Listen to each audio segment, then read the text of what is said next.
back on the McGraw Show, 8:39. Dan Zarlenga from the Missouri Department of Conservation is here. Please do not tell the folks here that I steal you once in a while. Yeah. And use you at night on All Access. Dan is one of our favorites. I know he is, and I only rarely on those really important instances do I bring him up to the evening time. But welcome back to the show. Well, thanks for having me as always, guys. Appreciate it. Big day, Prairie Day. Yes, that is coming up tomorrow, actually, from 10 to 4. It's a partnership between the Conservation Department and Shaw Nature Reserve, and it's a special event for the whole family called Prairie Day, and it's a celebration of our native prairie and grassland heritage and pioneer heritage. So it's an opportunity, first of all, to see a real tall grass prairie. They have a 250-acre prairie out at Shaw.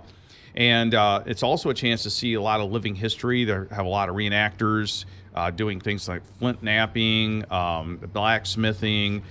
We have a bison hunter there, Native American teepee with a Native American storyteller. So a sod house like used to be built on the prairie. So a good chance to kind of relive that bit of the past and to learn a lot about grasslands and their importance to us. So we're going back to the days of Laura Ingalls Wilder.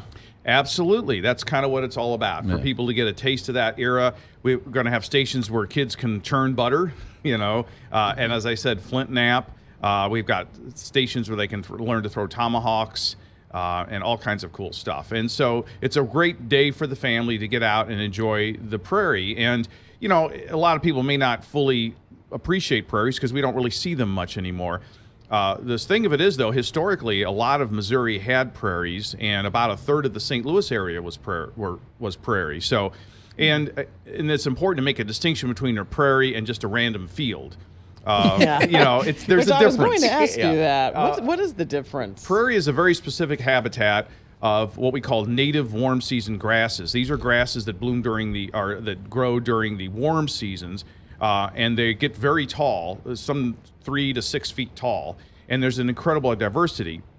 What a lot of people look at when they see a field and may think of a prairie is it's what we call a monoculture, where it's all one species of grass. You know, like a golf course would be the epitome of that. Or a wheat field. Or a wheat field, or a cow pasture. Right. But that's not a prairie. That's just one basic kind of grass. It's very limited in its diversity. A prairie is a very rich area with lots and lots of different grasses. And when you see one, you'll see the different textures, the different heights, the diversity. And it also blooms with lots of wonderful flowers, you know, from about May all the way through October. So like if you go out to Shaw this weekend, you'll see goldenrod and all kinds of really beautiful stuff that you're not going to see in a cow pasture. Every once in a while, we'll be driving along the highway, and you'll see signs that say Missouri Department of Conservation, restored prairie lands or prairie grasses.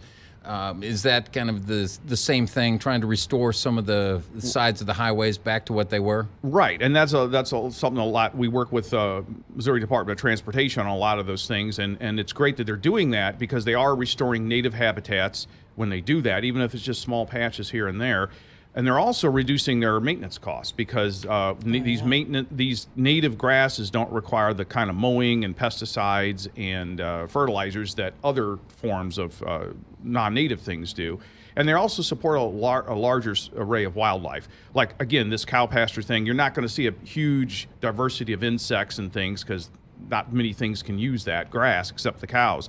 But you go to a native prairie, you'll see, you know, just a limited number of species of butterflies and insects and bees and animals that can live off this. And so it provides a lot of support. The fescue is a common monoculture type grass that people plant in fields. That would be, even though it's green, that would be the equivalent of, you know, fast food versus, you know, a prairie, which is fine dining, you know, even though they're both fields. The fescue is the slider of the prairie world. Exactly. But anyway, that's what Prairie Day celebrates, is the importance of our grasslands. We'll have tours through the prairie that people can take, learn from naturalists. They'll have live animals that they might see on a prairie they can look at. So it's just a really cool cool event. Takes you back to, I love Little House on the Prairie. Yes. Well, and Little House on the Prairie is that little girl running through the a prairie. Yeah. Right. And you have the flowers there and all that. Yes. And then in the cut that you don't see, she hits a rock and goes down and hurts her knee. That's in the outtakes. Yeah, for that's the right. director's cut DVD. What kind of information do they need? Where are they going, and how do they get there, and what do they need to bring with them? Sure. Well, bring what you would normally bring if you're going to spend the day outdoors. You might want insect repellent or sun protection, that sort of thing, and good comfortable walking shoes and clothes.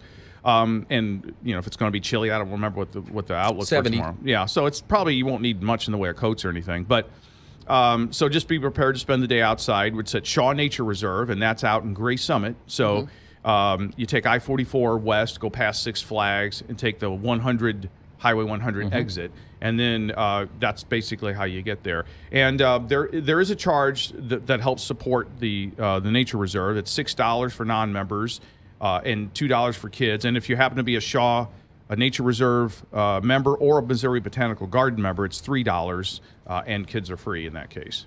Sounds like a great time. It is. It's a fabulous. We'd only do it once every 2 years, so this is our year, and then we won't do it again until 2020. So, All right, Dan Zarlenga from the Missouri Department of Conservation. Get out for Prairie Days tomorrow. great. Thanks for having me, as always.